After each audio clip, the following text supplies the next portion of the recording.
Hola, ¿qué tal? Saludos, bienvenidos a esta emisión de Padilla en América a través de Info de América y de Economía y Finanzas.net. Muchas gracias por estarnos acompañando. En esta ocasión vamos a estar hablando sobre la Unión Europea.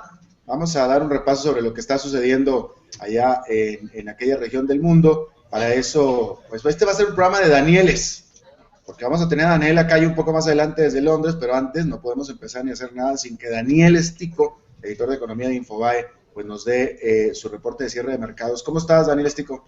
Todo muy bien, Alberto. Realmente, bueno, una semana que terminó como era de esperar negativa.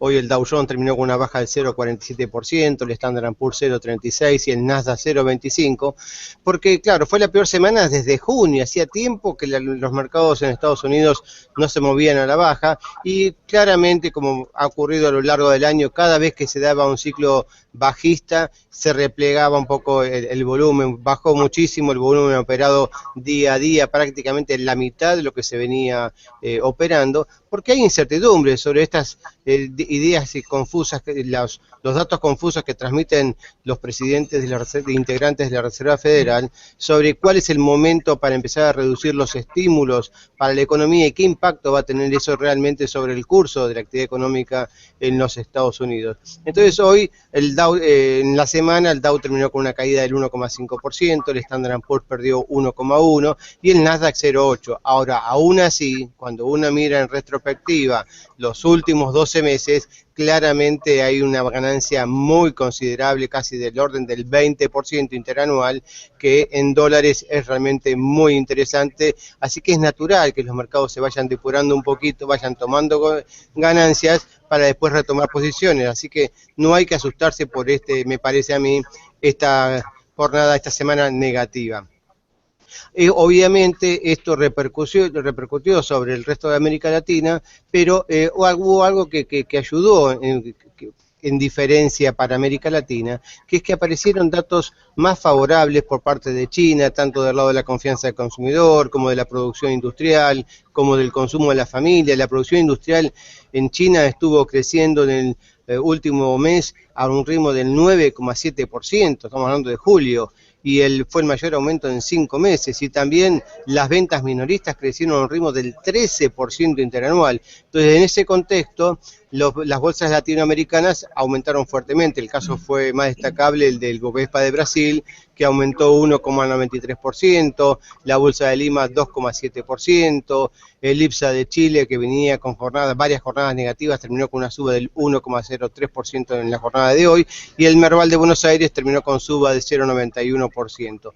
El único que bajó fue la Bolsa de Colombia, 0,54%, y las materias primas tuvieron un comportamiento mixto.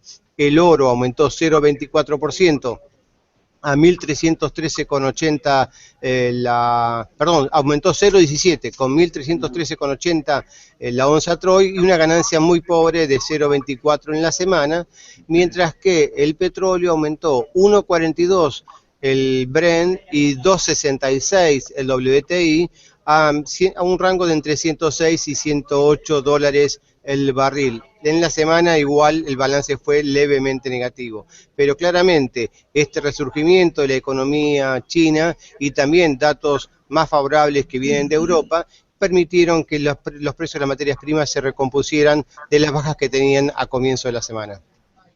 Bueno, pues listo, mi querido Daniel Estico, es viernes, te deseo que tengan muy buen fin de semana y que por mí, lo hagas por mí, te vayas a comer un muy buen asado, al menos uno. Perfecto, pero sin vino porque el domingo hay elecciones. Ay, no, y no vaya a ser que te me pongas demasiado loco el domingo. Claro, hay que estar muy lúcido, sobre todo para después contar los votos. Exactamente, querido. Bueno, que te vaya muy bien y Un fuerte suerte abrazo. con el Daniel, gracias. Bueno, de un Daniel en Buenos Aires, vamos a otro Daniel hasta Londres con Daniel de la Calle para hablar acerca del estado de la economía de la Unión Europea, un repaso que hace tiempo que no lo damos. Y Daniel, primero que nada te saludo, pero también segundo, ya que estábamos hablando de mercados, me saltó la pregunta a mí, y espero no agarrarte fuera de base, porque no íbamos a hablar de mercados, vamos a hablar de economía, y vamos a hablar de economía. Pero te quería preguntar, ¿cómo se han desempeñado los mercados bursátiles europeos en este semestre, lo que va del año? Bueno, ha sido una reacción en general bastante dispar, ¿no?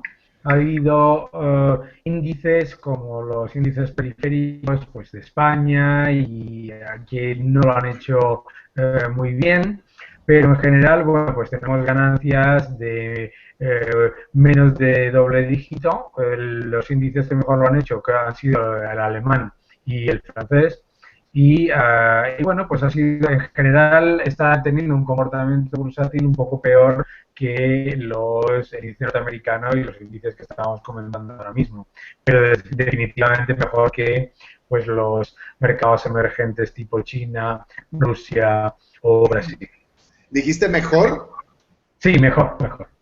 Mira, interesante. Entonces, de cualquier manera se desprende que los mercados bursátiles europeos han tenido mejor desempeño que la propia economía, que las propias cifras económicas. Sí, eso es cierto. Y fundamentalmente viene por la percepción por parte de los inversores de que el apoyo del Banco Central Europeo, que se manifestó en julio del año pasado de una manera muy contundente con las palabras de Mario Draghi, diciendo que iban a hacer todo lo necesario para apoyar el euro, pues eso ha hecho mucho más para los índices bursátiles que cualquier número de la economía, ¿no? Que efectivamente no ha sido especialmente espectacular.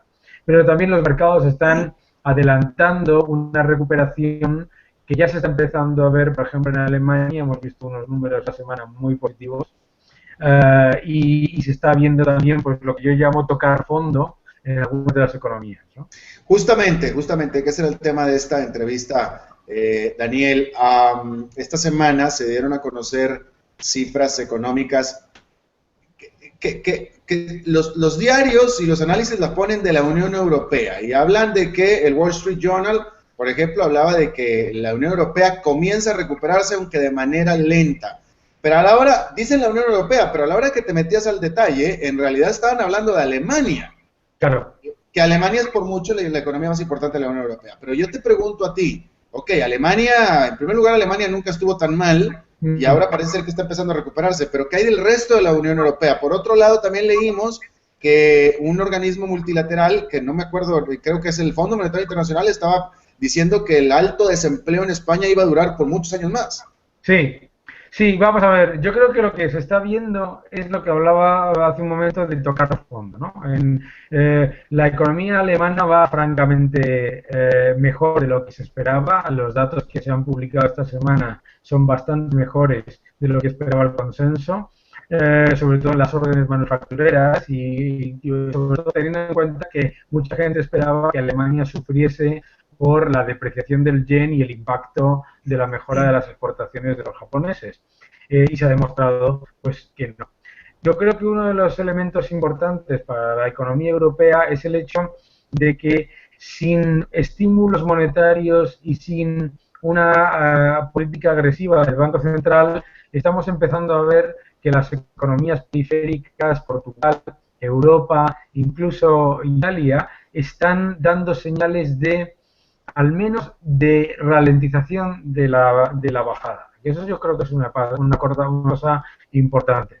Pero además estamos viendo cosas muy importantes. En la economía española, por ejemplo, un superávit comercial que no tenía hace 11 años, ¿no? Y yo creo que hay una serie de datos positivos que empiezan a dar señales de una recuperación lenta que puede ser y puede acabar siendo, como fue Japón, un estancamiento, pero por lo menos que no vamos a continuar con ese ritmo de caídas tan espectacular de los últimos 3 años. Ya, pero yo me pregunto acerca del aspecto social, porque los niveles de desempleo son altísimos. O sea, sí. A mí no me queda claro qué tanto los europeos estén sintiendo que hay alguna mejoría.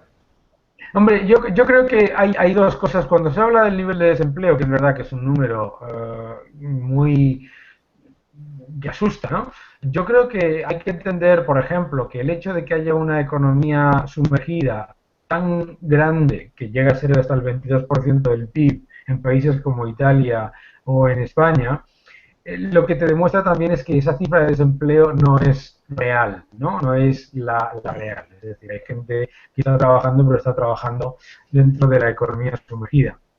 Pero por otro lado, yo creo que el hecho de que son economías en las que hay un nivel de protección social y asistencialismo muy fuerte, hace que el riesgo de estallido social sea muy bajo. Entonces, yo creo que eso, en cierta manera, está permitiendo que se lleven a cabo ajustes y de amplio calado sin que haya un riesgo social importante. Hace un momento estabas mencionando de un superávit comercial importantísimo de España. Háblame de él. ¿Cuál es la base de este superávit comercial? Dos cosas. La primera es las exportaciones de España han aumentado, han llegado a niveles, a máximos históricos, en un entorno en el que el euro está relativamente fuerte con respecto a otras monedas y en un entorno de recesión en muchos de los países donde exportan, lo cual está demostrando que el nivel de las empresas exportadoras es muy sano. Son empresas que están que tienen una amplia capacidad de crecer incluso en entornos difíciles. Y luego, aparte, por supuesto, la reducción de la demanda interna. En España se multiplicó la demanda interna con una burbuja inmobiliaria de obra civil y de estímulos orientados por parte de los gobiernos que había generado un déficit comercial monstruoso. Esa burbuja pincha y la caída de la demanda interna está ayudando mucho a ese superávit comercial. Entonces es un proceso de limpieza duro, pero que está empezando a dar sus frutos. Claro, ¿a dónde, fíjate la pregunta, ¿a dónde es donde está exportando tan vigorosamente España productos? Porque se me ocurriría pensar que no necesariamente a sus vecinos, que también están muy debilitados. Sí, no, fundamentalmente, fundamentalmente exporta a los países de la Unión Europea, mucho a Francia, mucho a Alemania y Reino Unido también. Exporta, por supuesto, a Latinoamérica, donde tiene lazos comerciales muy importantes, y a Asia. Pero sí, la Unión Europea, a pesar de todo, sigue siendo la mayor parte de las exportaciones. Claro. Ahora, háblame del Reino Unido. Tú estás en el Reino Unido, es una economía aparte que tiene sus propios problemas. Sí, pero en el Reino Unido ya también se está empezando a dar unos signos de recuperación importantes. Yo creo que hay es un house-led recovery parecido a la norteamericana, apoyado por el sector inmobiliario que está teniendo un empuje absolutamente espectacular en el país. También se está viendo una mejora de las exportaciones. Las exportaciones han llegado en el último mes de junio al máximo histórico en Reino Unido y eso es algo muy positivo. Y por supuesto, en Reino Unido ha habido un ajuste enorme del gasto público. Se han despedido centenares de miles de empleados públicos y se está llevando a cabo un proceso de austeridad y a la vez apoyo a los sectores pujantes que está dando ciertos frutos, ¿no? Claro. ¿Tú tienes algún estimado de crecimiento para...? Bueno, en realidad la pregunta es, sin embargo, la Unión Europea está en recesión todavía. Sí, pero yo creo que en cuanto a los números que nosotros esperamos, yo creo que la Unión Europea sale de recesión en 2014. Todo este año recesivo, sin embargo. Exacto. El segundo trimestre de 2014 ya tenemos nosotros estimaciones de que la Unión Europea dejará de estar en recesión y probablemente tengas economías que ya empiezan a dar señales de crecimiento, apoyadas, por supuesto, como tú bien decías, por la más pujante, Alemania, pero, por ejemplo, tanto España como Italia pueden dar sorpresas importantes en el año 2014. Listo. Bueno, pues Daniel de la Calle, gestor de fondos, escritor del libro Nosotros los Mercados, te agradezco muchísimo tu buena disposición a charlar con nosotros desde Londres. Muchas gracias. Muchísimas gracias a ti. Un abrazo fuerte. Buen fin de semana. Y a ustedes muchas gracias por habernos acompañado y los invitamos a que sigan interactuando con nosotros a través de nuestra página de Facebook en Padilla en América, facebook.com /Padilla en América, que tiene usted en su pantalla. Y gracias por enviarnos sus preguntas, enviarnos sus comentarios, enviarnos sus sugerencias. Y eso es todo lo que tenemos por esta emisión. Nos vemos en la próxima. Que la pasen muy bien.